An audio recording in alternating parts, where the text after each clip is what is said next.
Live from the Export Beer Garden studio and brought to you as always by Export Ultra, the beer for here. This is the Agenda podcast for the 18th of December. The Agenda podcast, the home of sporting nonsense and claptrap. Brought to you by Export Ultra. And a very good morning to Matthew Heath. G'day, Manaia Stewart. How's it all going, mate? How's the end of the year treating you? I'm trying to do this thing. It's sort of a philosophical thing where I'm not concentrating on counting down the days. I'm trying to every morning go, I'm lucky to have a job. Yep. I'm lucky to be alive. I'm lucky to have my health. Every day is a blessing. I'm just going to get through Wednesday as Wednesday is, and then Thursday, and then Friday. But I'm even doing it now. I'm thinking about it. You can't be living at the end of work Friday. No, because it'll eat you alive, and then those last 3 days become the longest 3 days of your life. it's the same feeling as when you've been held back at school and all your mates are out playing. You know, you're like, no, let me. Well, especially since I've just found out that you're finishing up today. Yeah, today's my last day. So I'm definitely the guy that's being held back at school for another 2 days. Yeah, today's my last day. I fly to Timaru tomorrow, and then we're back on the 28th because the Sri Lankan tour starts there. Selfish of the Sri Lankans to start touring. Very selfish. I mean, great if you're on holiday and watching cricket, but Test cricket should be on, and this would be punishing for you because you'd have to commentate a lot of it, and probably for me as well. But Test cricket is the perfect summer holiday sport. Yeah, just bubbling away in the background. Chicken every now and then. Yeah, it's like a theme for 5 days. Yeah, and so I always think that they should. I mean, that's why the Boxing Day Test was invented. Yeah, it is. It's exactly perfect. that. It is perfect, particularly for that period. You know, we always talk about how in that period between Christmas and New Year's, you don't know what day it is. You don't know where you are. You're just running on ham sandwiches. It's what day is it? It's day 3. Yeah, exactly. Where are we? Oh, yeah, India's blah, blah, blah for however much. It's like, yeah, that's great. So you're staying in the moment. You're just treating it as well, I'm trying to day by day. But as a guy that wrote a book this year on, trying to make your life better, it's all a battle. Because you say these things you want to do, but you don't. But even the fact that you're doing it is a reaction and an acknowledgement of the fact that the year's about to come to an end. Yeah. So you're taking it day by day. I presume on the show, what's firing up the ZB list? Well, yesterday I had this realization yesterday because I was talking about how SPQR in Auckland changed its name to Jacuzzi. Oh yeah. So it went out of business and some people bought it and they're calling it the Jacuzzi, and I was thinking that's a terrible name for a bar. Yeah. But all the best to them, and I hope they go well. And Hospo's the best of businesses, employs people and gets people together, etc. But Jacuzzi just sounds like a horrible name for a bar. It does, yeah. It just sounds like hot, and it's like an al fresco bar, and I just think about sparkles. Yeah. Wet. So I don't know why they called it Jacuzzi, and I don't really want to rag on them. So I was just talking about business names, and what I found out is from talking to dozens of people that if they change their name from like the electric company to, I don't know. Oh no, here's an example from. If you are a company and you change it to anything sexual, your business in New Zealand will immediately go through the roof. So there was a guy that rang up that does garage doors, and he changed the name of his company from Timaru Garage Doors to Well Hung, and then boom, he said business went up 50%. And so this was people ringing up saying their names, and this woman who had a sunglasses company wasn't doing so well. She changed it to I'd love to sit on your face, and suddenly through the roof. Wonderful. So it was just a revelation that if you're in business in New Zealand, you're a sole trader or you're starting a little company, go sexual and win. We had a brainstorm once for a person that I knew that wanted to start an electrical company and couldn't think of a name for it. And I think you and I sat down at the pub one afternoon and we decided that he was from a predominantly white part of the country. You should call it White Power for all your blackouts. And how's he going? But business has never been better. He's just driving around in a terrifying-looking old panel van with White Power written on the side. Yeah, no number. So he rang me later on that night and he goes, "Yeah, so how did you guys go?" Because he hit me up. He's like, "You're a creative dude. You work with creative people." And I was like, "Yeah, White Power." And he's like, "Yeah, all right, thanks very much, mate." We're not going to go with White Power. I forgot about that. Yeah. Luckily, because when I remember something and I'm broadcasting, I say it. Yeah. And then I get in trouble. Yeah, you would have got away with it. There was someone called the fucking sofas or whatever. What are they called? The company. Sofa. Oh, you company. Sofa King Good or something like that. Oh, Sofa King. Yeah. Sofa King Good. It was something like that, yeah. Sofa King Good, yeah. Yeah. Those, So fucking something, yeah, and there's Sofa Company. well, it's funny around Whakatane, everything's got fucker in there. Yeah. And the movie theatre, which I think was Movie Max rebranded to Fucker Max. Powerful. I don't even know what that means, but It's kind of like a whole lot of Rosie type situation. yeah, Fucker Max. Yeah. I was Matt Heath again this morning on the former Matt and Jerry show. Oh, how's that thing going? I mean, debatable, but today I'd say would probably be one of the worst shows ever broadcast. It is the season for poor broadcasting. Fuck yeah. And I was saying that on the show as well, and it's happening on this podcast as well, is everybody this time of year kicks it to touch, Yeah. chucks it into neutral. The difference is we can't hide it here because Yeah. we're talking into a microphone. So you are hearing the audible translation of people kicking it into fucking neutral. Yeah. Well, New Zealand, I was thinking because there's been a lot of talk lately about the lack of productivity in New Zealand and why New Zealanders appear to work longer time, but we're the least productive country in the OECD per person. I think it's a lot to do with how soon we kick it into touch because we just seem to have Christmas holidays also arrive at the time of the summer holidays. Yep. So things are getting warmer, so we kick it into touch about the start of December. And then we have our Christmas, so we're gearing up to Christmas, and then we have our summer holidays, and then you never know when people are going to get back. No. So you can't really do anything for Feb. So in America and in the UK and Northern Hemisphere, they just have a little break for Christmas, and then they have their summer holiday. They don't put the two together. Yeah. So I think our entire productivity is at the unfortunate circumstance where Christmas and summer hits at the same time. Yeah. So we have to be in neutral for about 3 months. 3 months. So if you say, so that's a quarter of the quarter year. of the year we're in neutral. So yeah, so would you say that we're probably producing 75% of other developed nations? Yeah. Yeah. And then they go, well, it doesn't make any sense because we work longer hours. We seem to be, we certainly work a lot more than the when you ever go over to the UK, you go work in an office, you go, or anywhere in the UK, you go, you guys don't do shit compared to what we do back in New Zealand. And yet the UK has much higher productivity. It's because they're not neutral for a quarter of the year. Yeah, that's a great point. And even then, once we come back, like you say, you drip feed back into the office. So he's back this day, she's back this day. You can't actually work on anything really until everyone's back or about February. That's when all of the regional holidays start kicking off. So South Canterbury Day, then bloody Otago, Auckland anniversary. Yeah, and then there's always someone that's done a brilliant piece of maths around their regional day and Waitangi Day and a bunch of other days that means that they are off then. They've taken 3 days of leave and they'll be back at Easter. So, say for example, I'm trying to do some legal stuff at the moment, and I was talking to my lawyer and they said, there's no way we're going to be able to get everyone in the room until February. Yeah. And I'm like, and this was 2 weeks ago. I'm like, it's the start of December, and you're saying that we can't get everyone in the room till February? For 2 months. For 2 months. You're saying there's no way. Yeah. You go, wow, because he has his holiday at this time. He does his holiday. Yeah. No, you don't know when they're going to be back, and you know there's not really anyone doing. Yeah. So anyway, that's the solution. So I don't know what it is. Cancel Christmas. Nah. I think we like it that way. Oh, the solution is frack the West Coast and export massive amounts of gas. Drill, baby, drill. Yeah, I think that's the solution, but I don't know. We might. Invade Antarctica and drill, baby, drill. Yeah, that's right. Yeah. That's exactly it. Okay. What fired up the listeners of Radio Hauraki this morning was the difference. We did a deep dive on the difference between roads, streets, boulevards, avenues. Oh, yeah. Real December 18th sort of areas. Yeah, I'll actually use that today. Yes. On my show, if that's all right. Because we do. have to band together with content at this time of year. Yeah, we do. Regurgitate it. So, because when you go to Los Angeles and the boulevards go forever. Yeah. And the first time I went over there, I had a meeting and I was on Santa Monica Boulevard and I was like, sweet, my hotel's on Santa Monica Boulevard. I'll just walk to it. And then you find out that is 20 kilometres away. So a boulevard can go a long way, can't it? A boulevard's characterised by wide roads, often with a median strip down the middle, usually with trees. Right. Very similar to an avenue. And it can be as long as you want. It can be as long as you want. That's what distinguishes it from an avenue, which an avenue is flanked by streets. So an avenue is to get from one place to another. And is that the same with a road? Like a street goes between roads?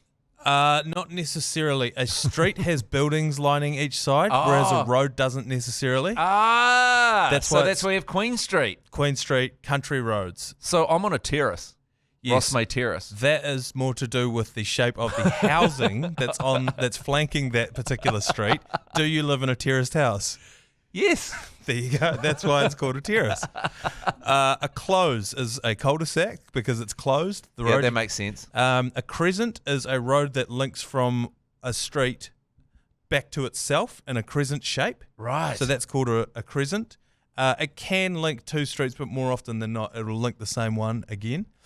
A drive. This one I found very interesting. So a drive is a road that has to, well, because of the geographical restrictions, follow the path of either a river or a hill. So that's a drive. So if it's along the water, I see. Yes, chances are that's why you have things like Riverside Drive, Beach Drive, Tamaki Drive. Yeah. Not to be confused with a parade. A parade is a great one. Which also follows the path of a waterfront or river. The difference with the parade is it is intended that you can see the body of water from the parade. So wow. Marine Parade in Mount Maunganui, Oriental Parade in Wellington. Wow. Sorts of things. This is great. I've got this theory, and it's slightly similar to this, that, I used to love that game Pokemon Go. And I've got a lot of time for Pokemon. And I thought I could turn the world into Pokemon Go if I just knew the name of trees.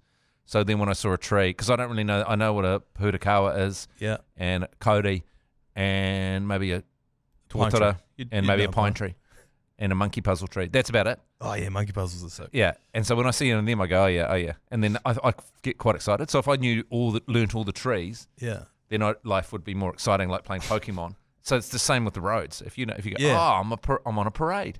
I think people would hate you for it. But yeah, I agree with you. Yeah. Well, my partner knows most of the different trees and bushes and stuff around because she takes them to feed to her animals at the zoo. Yeah. And so she has to know what they can and can't eat. So yeah, right. Yeah. She knows all of those. And I'm going to be honest, it bores me to tears. Yeah. Yeah, now maybe it's a pipe dream that they would make life like an episode, like playing Pokemon Go. Yeah. It would just be like, because you have the problem with information, and I'm realizing that as I absolutely punished my partner this morning with this information I found out about the Christmas Carol. Which? The book in the movies, The Christmas Carol. The Charles Dickens. I do. Oh yeah. Yeah. Anyway, I absolutely punished her with this information because I'd watched this documentary. So I could just see the Christmas Past. Yeah. And I could see the life being sucked out of her, but I had the information in me and it had to come out. And so sometimes it's dangerous to learn stuff because there's always a victim, and it's often your partner is a victim of something that I've learned. Yeah. And I'm not going to victimize the listeners of the Agenda podcast by sharing what I learned about the Christmas Carol. Well, I've just done it with roads and streets. Yeah. So you got to be. That's not. No one teaches you about education and the victims of education. I think it's actually quite funny you say that because I've always felt this way about this podcast, that we don't have, because people say, oh, fans of the Agenda podcast. I was like, we don't have fans. It's not the right word. Victims. Victims is the right word for the Agenda podcast. Victims of our broadcasting addiction. We go around like learning things and sucking in content, and it has to come out. Yeah. So people that listen to the Agenda podcast on a Wednesday when I'm on, you're helping my partner. Because I can get things out to you, and you can take the force of it. And Agenda podcast listeners are strong; they can take it. Yeah. But I just saw they can also turn you off if they're not enjoying it. Yeah, she can just like put out quite a lot of facial expressions, like "this is freaking boring," and then stop walking because we were walking the dog, and she just stopped at one point, and she was doing something. I was like, "You just want me to? You just want to be away from my chat about the origins of the." Charles Dickens' novel, The Christmas Carol. Yeah. So, a grove is a road that's flanked by either trees or bushes. You have to come together with people that because I love hearing things like this. Yeah, same. I'm rabid for it. But man, we copped some abuse on the text chat, but we were interested. It's that I missed that on the Hauraki text machine. A lot of Hauraki listeners have come across to. And they've been saying up at ZB, there's so much sexual content across all the shows now that I've come over because Hauraki listeners and ACC listeners have come across. So I'll go into Kerry Woodham's text, or I'll go into Mike Hoskins' text in the morning, and there's just everyone going punishing sexual content. Anything that someone says come this way, then it's just they've just slipped over there. But I miss the Hauraki text machine because they'll tell you how punishing the chat is in a loving way. Yeah, it's like truly punishing chat. You guys are fully in neutral, and it doesn't hurt because they're just friends that are that they're on the journey with you. Speaking of cum, When because the other riveting chat that we got into was who decided what order the letters should be in the alphabet, and so we Googled what would they be if they were in order of most to least used. Ah, yeah. CUM is right in the middle of it. Oh, really? Yeah. Wow. Z is still last. I'm a fucking idiot. Just the other day, I only realised for the first time why it's called the alphabet. Because it's alpha, beta. Yeah. Theta. Yeah. Zeta. Catherine Yeah. Zeta-Jones. So interestingly, E would be the first, T, A, and then the last letter. Tits and A. Tits and us. Yep. Estimated time of arrival, and then you get down to about the middle. That's where the CUM is. And then right at the end, you still get your X, Ys, and Zs. But interestingly, J finds itself down there. One of the least used letters in the English language, J. Wow, interesting. Come, on the topic of come. Or you faithful? Well, it was on. I was playing a Christmas song yesterday, Slade's "Merry Christmas, Everybody's Having Fun," and I was just looking up some information on that Slade #1, and it's got a bad line in it. Does he ride a red-nosed reindeer? He doesn't. Like Santa doesn't ride a red-nosed reindeer. He gets pulled by one. But anyway, that doesn't matter. Noddy, was it Noddy Holder? Anyway, he wrote it when he was drunk. But then I was looking at their first hit. Well, one of their first hits, Slade, is "Come On, Feel the Noise," and they've spelled it CUM. Oh, and that song came out in the 70s. Girls Rock the Boys. Yeah, "Come On, Feel the Noise." So they've purposely gone for CUM, and that's just in the plain. So because they know what they're doing, you know. The guy's Noddy Holder knows what he's doing. Yeah, with "Come On, Feel the Nerds." Noddy Noise. Holder. He's definitely gone for the CUM over the COME, hasn't he? Yeah, it's aggressive. Is that what it meant back then? I suppose it is. Yeah, I wondered if that's what it meant. Because everyone always thought that song went, "Come on, feel the noise, girls, fuck your boys." Oh, yeah, and there's rumours that if you go in, that the couple of the lines in the BVs, they've yelled that. Ah, okay. And then covered up with "Come on, feel the noise, boys, girls rock the boys, girls rock the boys." Yeah, there's a Lady Gaga song similar to that. Yeah. All right, let's take a break. Let's come back and talk a little bit of cricket. Shall we? So the cricket was actually scheduled for today, and I think we're all grateful that it didn't go today. Yeah, I think England is as well. I don't know why they continued on. They did not want to be there. So the camel, we're going to fetch the camel and return it to its paddock. Oh, it was great. It got way more coverage than you could have possibly wanted. It was everywhere. Yeah. My kids were watching the cricket. I mean, they got so excited about it. Yeah. I think out of all the things to do with the ACC that they've been excited about was that camel had gone down there and that it was popping up on this. It just made them laugh so much. It brought so much joy, that camel. Yeah. Like I said, nothing really interests my missus in regards to this podcast, the ACC, the radio show, anything I do at work. This just had her in stitches. This camel, how stupid it looked. Why the fuck did we even do that? You know? And like how little we generally do day to day. And then she's like, but you guys all of a sudden spring into action to get this fucking camel to the to the crowd. It's like, can't get you guys to do anything. But then all of a sudden there's a wacky camel you can get hold of. Yeah, and just listening to, David Gower and stuff talking about it. It's like it's some weird, he's come to some weird part of the world and they've got a weird cricket tradition with the camel, and it's kind of true and kind of not true. Yeah. And then we've called him the sexy camel. But a lot of these nicknames came so... I remember when that nickname came up. Yeah. I think someone said he kind of his shoulders like a camel, his eyes kind of look like a camel. Yeah. And then someone else said, if he's a camel, he's a pretty sexy camel. And that was the thought process, and then it just stuck. Just stuck. And then years and years later, 10 years later, there's a camel at the cricket ground. It is. It's funny, but that is how nicknames work. Yeah. You don't, like, we often talk about how, there's a new player comes into a team and people are like, oh, what's his nickname? And we kind of try a little bit, but you've really got to let them come themselves. Yeah. And they have to bed in, and that's why nicknames sometimes change. Yeah. But they can be stupid and have nothing to do with anything. Yeah. I feel like Will O'Rourke is probably just about due for a nickname change, but it hasn't presented itself to us yet. Yeah. He's the Punisher O'Rourke at the moment because he's punishingly good looking. But I think he could get the wrong end of the stick with that one. Yeah, Punisher O'Rourke, it is good though. Yeah. Because you could take it a lot of different ways. He is, he gets good punishing bounce. Yep. And he just punishes in. It actually kind of works quite well, Punisher O'Rourke. But, but he's not a Punisher. As a person, yeah. Yeah.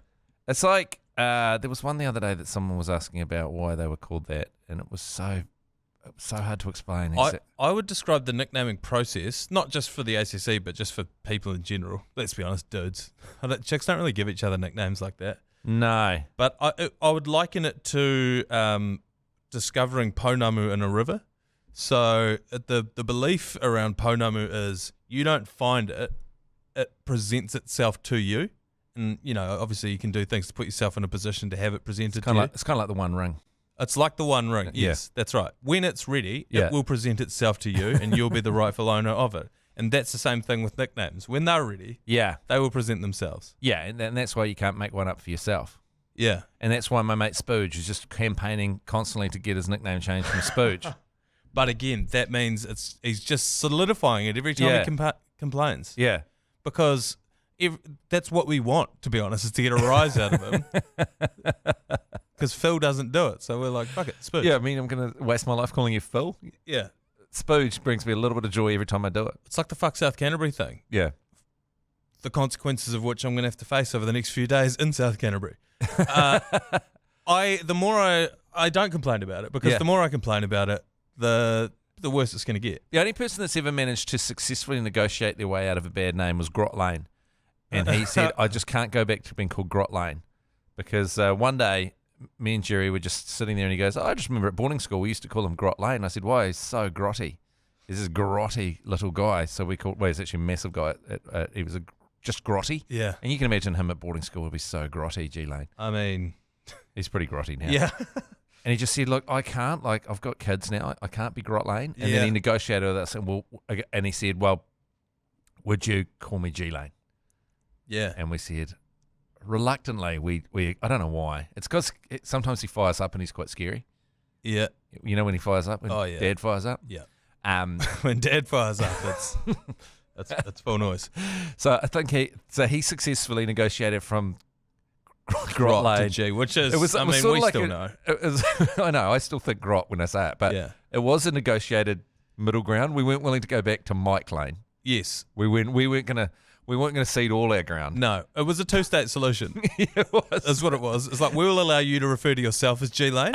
We will continue to refer to you as Grot Lane, and we'll call it. And when we say G, we mean Grot. Yeah. And you know that.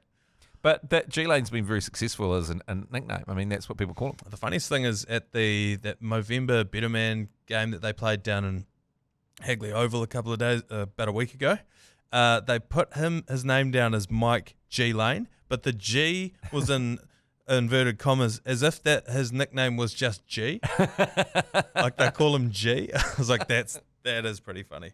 He got some good stats down there though, didn't he?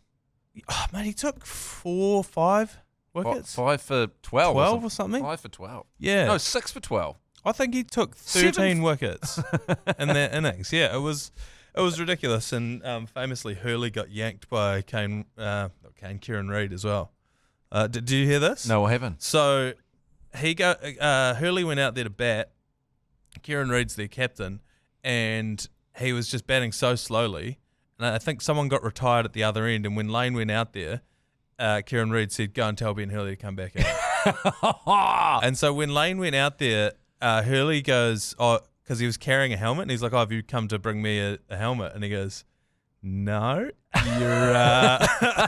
you're being yanked. You're off. And yeah, I think there was a bit of a storm out. I don't know.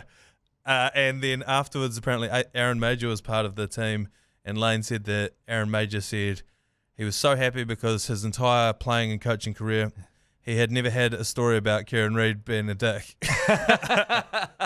And now he had one. But you don't become an international, incredibly successful sports person without being fucking competitive. Without making the hard decisions. Yeah, that's right. Yanking Ben Hurley. Because Ben was probably thinking, I'm still in. I'm going. Because, like when I'm playing in one of those games, I'm like, I'm in, I'm rotating the strike, I'm pretty happy, generally missing the ball. Yeah. I never think about... I'm not smart enough to think about moving the run rate forward. No, and I know I've said this before on this podcast already this week, but if we had Kieran Reid when we played the Dulux Tradies 11 at the start of the year, and Chris Key occupied the crease for all 20 of the overs for a score of about 20 runs himself, but was single-handedly the reason we lost that game, we could have done with... And then was widely celebrated. Yeah, as you did really well. It's like, we lost because of it. It's more than just staying in. Yeah. I mean, that's why I'm put way down the end of the I'm coming in at 10. Yeah, because you'll set up a brick wall and then just be... Yeah, that's right. But you can't... But this is also G Lane's comedy punishing. He'll often, as a captain, that's why he's not a good captain like Kieran Reid, because he'll put people in just to humiliate them. That's what he did to Chris. Yeah, he wanted to humiliate Chris, and Chris stayed in and kind of humiliated G Lane by staying in. And so that's also why people supported Keezy, because he was like, good on you, mate. You didn't allow G Lane to get his evil plan going, and that's why he always puts Jason Hoyt in, because he wants Jason Hoyt to be injured by the fastest bowlers the opposition have got, and that's, you can't be a captain with your sole goal is to humiliate your own team and have petty little revenges against the people that you work with. It's got absolutely nothing to do with winning the game at all. He actively works against you. How can I? And then when you are in, he'll be on the commentary just ripping the shit out of you. I know. And then he'll be like, how can I make sure that Lee Baker's hamstring tears clean off the bone here? 4 consecutive overs, go. It's so, I don't know. I enjoy it, but the thing is, when you're watching the game, you don't know any of that's happening. No. It's all going on in his mind. His evil mind just working against you. And then afterwards, there's the video, one of the funniest videos of him coming in and tearing strips off us after we lost that game. Yeah. He called this guy who won the opportunity to come and play for the ACC, and he just turns to him and goes, "Fuckwit." It's like, oh, hang on. But that's also the other thing. So he rigs the game just to humiliate members of his team. and then he sees we're losing, and then he comes out furious and decides to teach us all a lesson and just fucking swings at anything. And then when he goes to bowl, he starts sledging the opposition, abusing the shit out of the opposition because we've done so poorly that he decides to take it out on the opposition. And then he steams in and bends the back and tries to take someone's head off. Yeah. That's great. In retaliation for how poorly we've done due to his opening the batting with Chris Key and Jason Hoyt. He's like, it's like that documentary watching Michael Jordan just being like, you know how he had to like invent slights against him to motivate himself? Lane does the same thing. But more than inventing, he'll create an actual set of conditions that piss himself off. Yeah.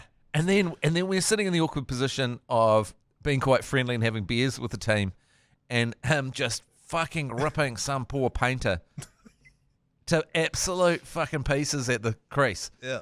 Like he's bloody David Warner. Oh, the mental deterioration he put on one of the batsmen at the Dulux Tradies 11 needs to be studied.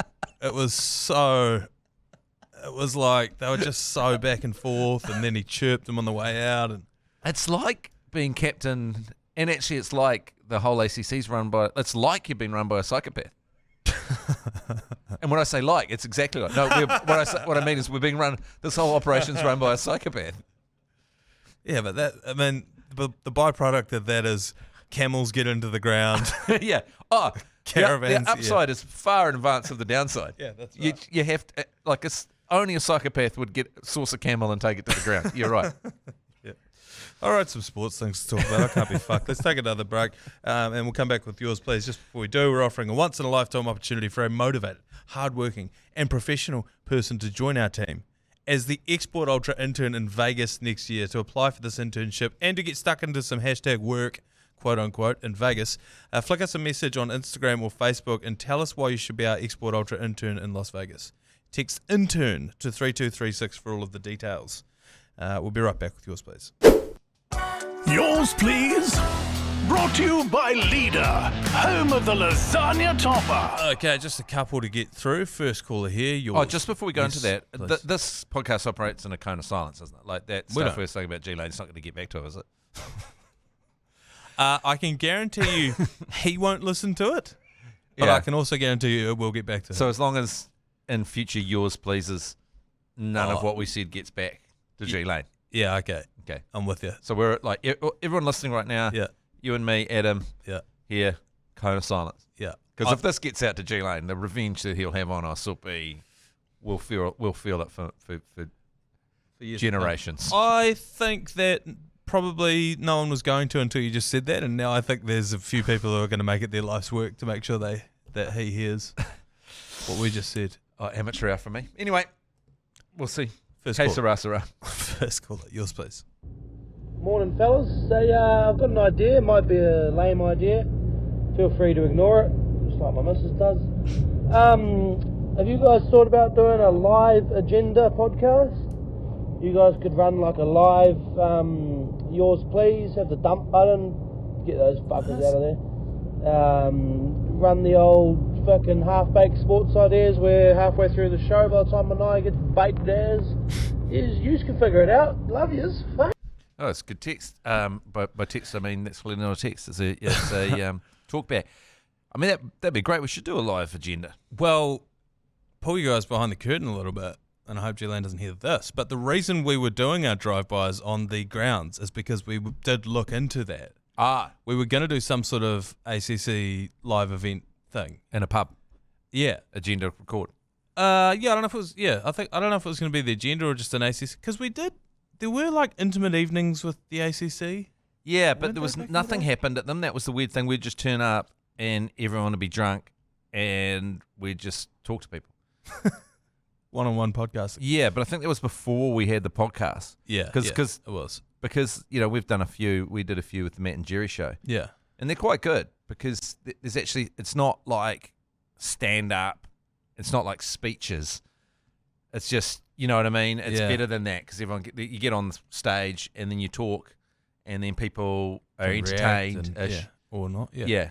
And everyone just gets drunk. So it's a good way to do an event. And you don't, ostensibly it's a podcast, but you don't necessarily release it. Yeah. We did look at doing something like that. I think the costs got prohibitive very quickly. Yeah.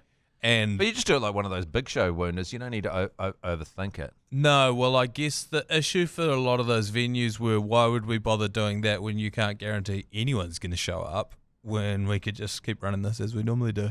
That was we were like... That's why we sold tickets to the Matt and Jerry ones. Well, the difference is people bought those, and I think that maybe these places, the venues were concerned that people wouldn't. But anyway... Well, that's always a concern.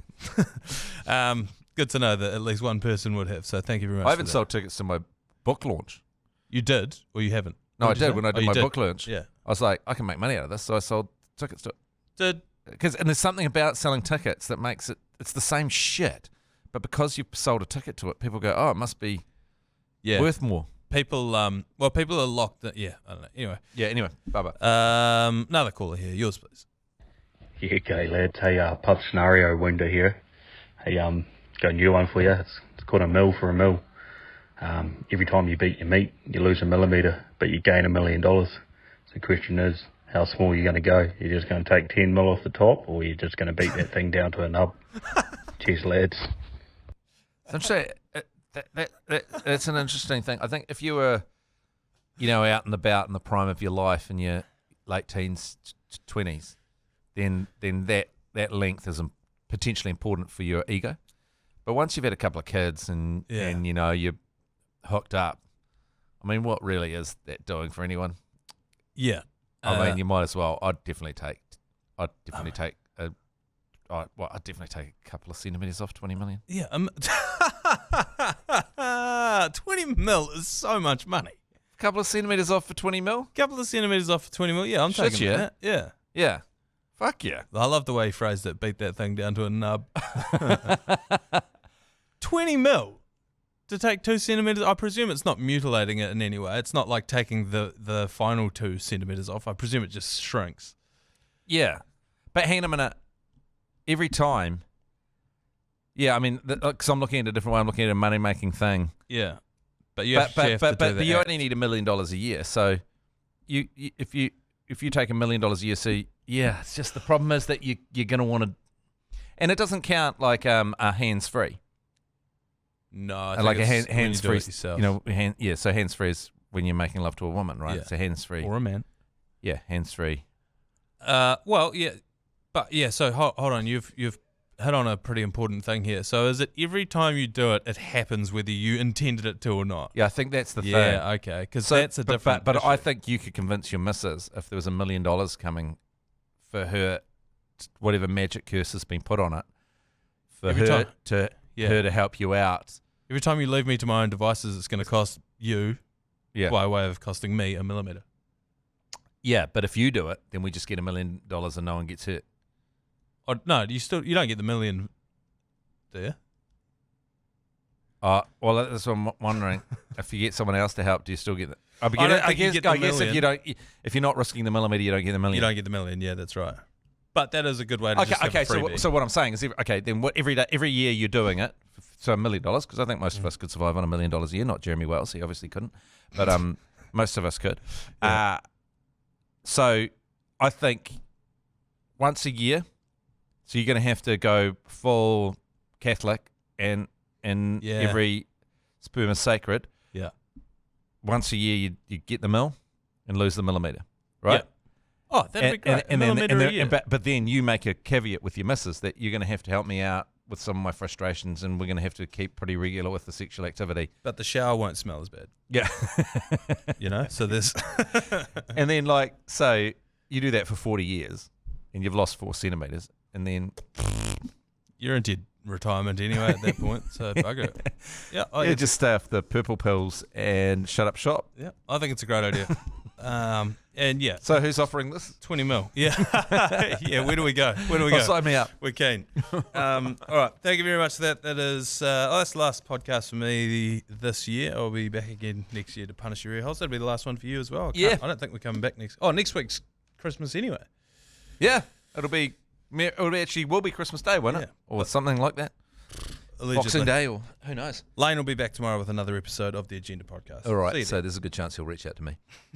All right. Yeah, he'll probably be back too. You've been listening to the ACC's Agenda Podcast, brought to you by Export Ultra. For more episodes, like and follow on iHeartradio or wherever you get your podcasts.